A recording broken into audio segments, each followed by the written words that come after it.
Hello, ako di ay si Alexis Mi, taga Tubigon, Bohol.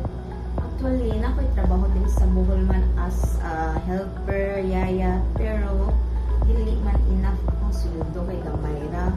So, try na ko inquire nakita na ko sa post ang Mid Plus, try na ko inquire, ni-reply sila dayon o gitawagan ko nila. Then, idong sila diri sa Bohol para i-sure nga mudong jugo og Manila. Then, ila kong gipag-medical, X-ray, sila yung nag-provide sa akong police clearance. O, sila na po mo bahala sa akong mga gastos sa plane ticket. Then, ila dyan kong didong diri sa Bohol. Dili scam ang Mid Plus. Kaya sila dyan mismo mo atubang nimo. Ready na ako medical.